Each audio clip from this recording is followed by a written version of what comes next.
Video, we got Skyblivion Development Diary number 2. Let's go.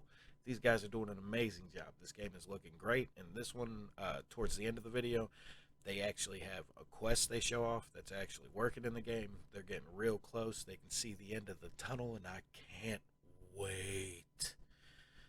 So, check it out. If you like it, hit them up on their channel. I'll leave a link in the description to the original video, which should take you to their channel. And hopefully everybody enjoys. Hello again, citizens. Since our last development diary, the project has been marching forward, and as such we would like to talk you through some of the progress we have made this last period. The most notable and exciting update since our previous episode has been the basic implementation of Oblivion's quests, which we will showcase and discuss later in this video, among other topics. Before we dive into the video, however, we quickly want to thank you all for your support following our last episode. From that one video, we received over 100 new volunteer applications for the Skyblivion project. Although not everyone made the cut, a good few have started working across a number of departments, which will certainly speed up the project's development cycle. So, thank you all for subscribing, sharing, and volunteering. With all that said, welcome to the making of Skyblivion.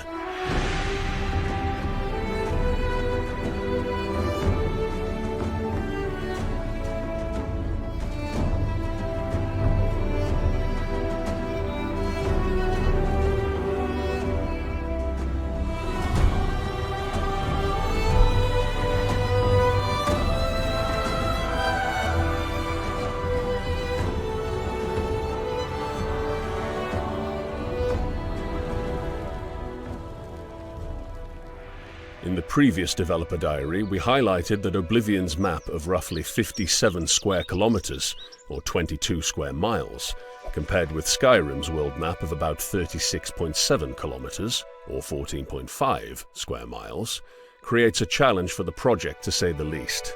Not only does our team have to remake a world with complex and unique biomes, they must do so for a landmass over a third larger than Skyrim's. Nevertheless, our team has been working on this part of the project for years, and as it stands we are scheduled to finish the first pass on 7 out of the 10 exterior map claims by the end of the year. A major achievement for our team, and one that we proudly want to show off in its current state. Although the first passes on the following areas have been completed, more polish and additional details will be added to finalize these parts of the map. The Jero Mountains, perhaps the most rugged region in Cyrodiil, blanketed in snow, with little vegetation on the ground. They are very steep, and travel is mostly by path only, especially near the border with Skyrim and near the Colovian Highlands. The Gold Coast contains a series of sloping hills in the east, on the border of the West Weald. It generally slopes downwards to the west and flattens out as it approaches the sea. The Gold Coast is lightly dotted with evergreen trees. The vegetation is sparser than the rainy southern coast of Cyrodiil, and the swaying grasses are a characteristic gold rather than green. The Colovian Highlands are the desolate western foothills of the Jero Mountains. North-south travel is often impossible due to the sheer sides of the highlands. The foliage and color is similar to the Gold Coast, with evergreen trees, ferns, and yellow-green grasses between islands of grey rock. The highlands are among the sparser regions in the country, both in terms of vegetation and dungeons. But do not let down your guard. Whether by blade or by falling rocks, death will try to come for you in these treacherous mountains. The Heartlands are a lowland area in Cyrodiil consisting of the central areas of the province. It forms a border with the region's Great Forest in the north and west, Nibene Basin in the east, and Nibene Valley in the south.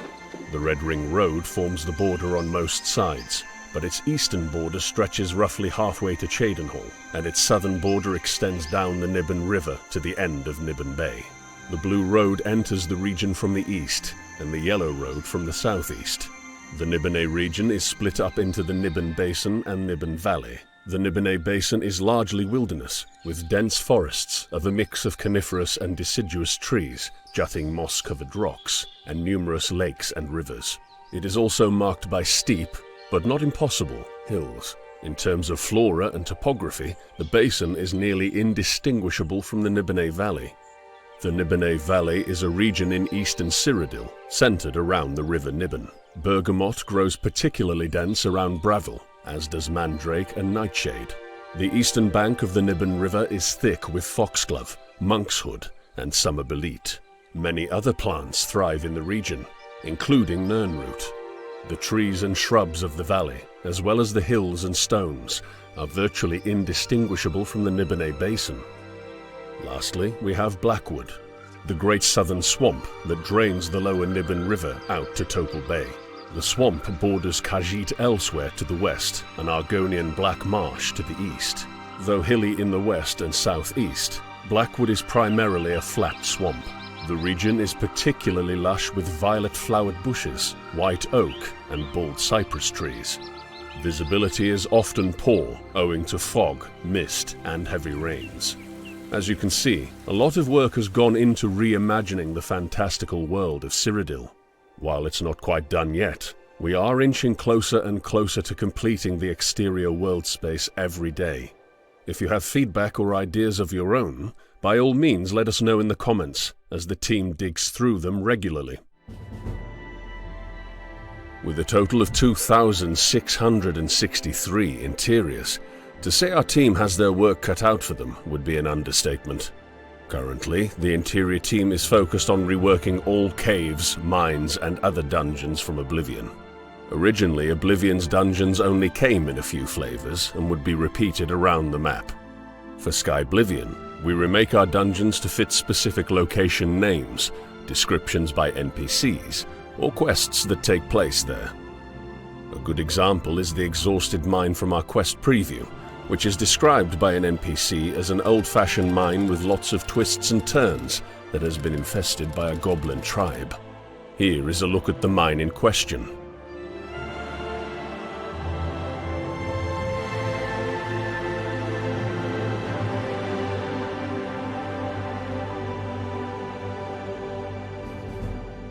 With 8,032 3D objects, our 3D team never seems to be short on new assets to tackle. As such, we encourage any experienced 3D artist to join our team if you think our project provides an interesting challenge to further hone your skills, or you simply want to help make this project happen. While there are many types of assets in the work, recently we have been focusing on claims required by our interior team. These mostly consist of furniture and clutter claims that allow our level design team to finalize the various interiors of Cyrodiil. As you can see, the assets have been professionally redesigned to complement the different classes, ranging from lower to middle to upper, and finally the creme de la creme, the counts and countesses of Cyrodiil. Work on other parts of the game haven't stopped either. Creatures, clothes, weapons, armors, and especially architecture are also being worked on. As of last month, our new architecture task force has started to tackle the Ayleid Ruin tile set, which plays a major part in Oblivion's environments. Oblivion is covered with Ayleid ruins, similarly to the Dwemer ruins in Skyrim, and as such deserves some love and attention. Treasure hunters, adventurers, bandits, and various creatures seem to be drawn to these locations, so be careful and make the appropriate preparations before entering the ruins of the ancient elves. As mentioned in our previous developer diary, we have been hard at work redesigning Skyrim's UI to give it a familiar yet modern look and feel that fits the new setting of Skyblivion. Based on feedback from the previous diary, we have finalized more of our designs and have started putting everything in-game, piece by piece. On screen, you have been looking at some of these latest additions and refinements, but it's probably better to just show you some of our work in-game, wouldn't you agree? As already mentioned, a big part of our most recent internal build update is the inclusion of quests. Up until September of this year, quests were kept separate as we felt they were not stable enough to be introduced to the build. Shortly after our previous developer diary, the coding department managed to further refine our quest conversion tool to the point where quests could finally be included. A new chapter for the quest implementation team has begun. Now that all quest data has been implemented into the build, our quest department can really get to work. Oblivion has a total of 219 quests that vary from a simple fetch quest to intricate scripted events with multiple stages, such as the fan-favorite quest Whodunit. They all need to just work. While the current quest build allows us to start almost every quest, most, if not all, have minor or major issues that would prevent a player from completing them properly. It can't be understated that the automated conversion tool that we have been developing since 2016 has saved us years of work. A single improvement to this tool could fix hundreds of bugs at once, but the tools can only get us so far. Now it is time for some good old-fashioned manual labor to take us the rest of the way. The implementation of these quests can be as simple as providing text for quest objectives, or as intricate as introducing new packages, factions, scenes, and scripts to work around systems that operate very differently between the two games. As one might imagine, this last part of the quest implementation process is not without its challenges, but the results speak for themselves. But enough talk. Here is the first look at a questline in Skyblivion.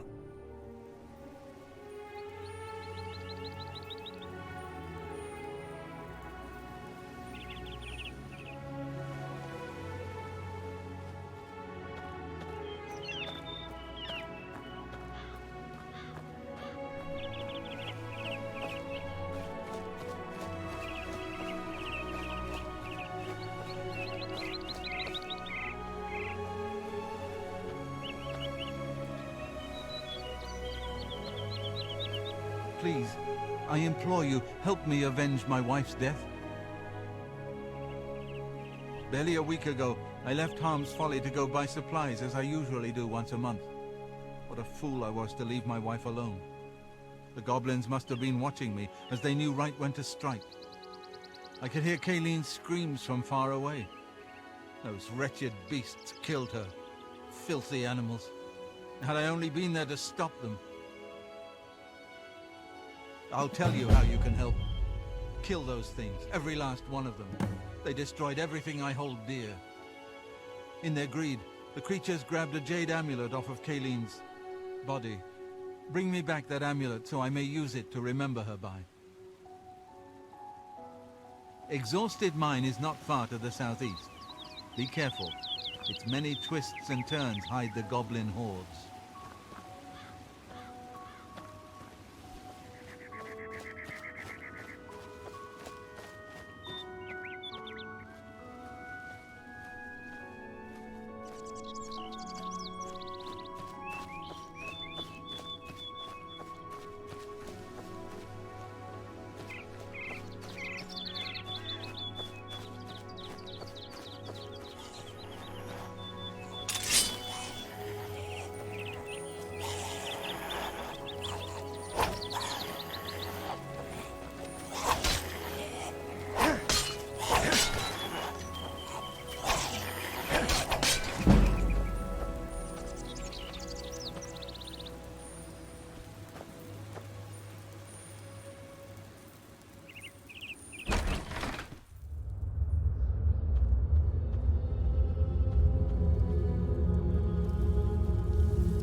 What news do you bring me from exhausted mine?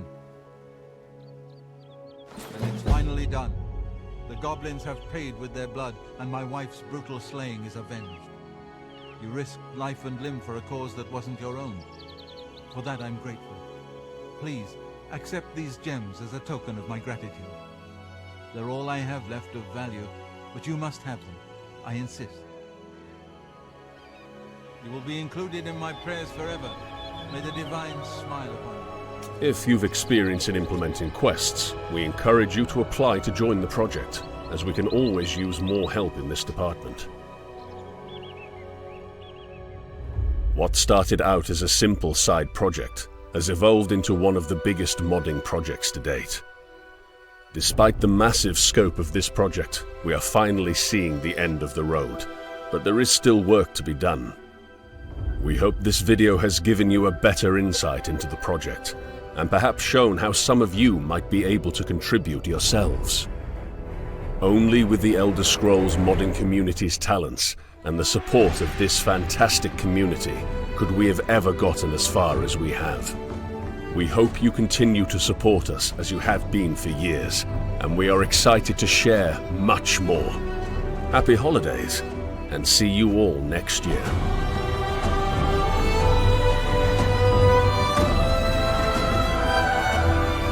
Alright everybody, thanks for watching. Like I said in the beginning, go ahead and click that link, go over to the original channel, give the video some likes, hit them up. You can go to the Skyblivion.com, I believe it is, to hit up their websites and put in any applications. If you have any experience in 3D modeling or quest design or anything like that, that you feel like you can help the squad, they'll look over your application and they'll get back with you when they can. If you like this video, drop a like on it. If you want to see more stuff like this, let's try to get those likes up to around 10 within a week or two, and I'll try to post more videos like this with information on it on different games, or play some more trailers. Hope you all are liking the content. Let me know in the description. Have a good night.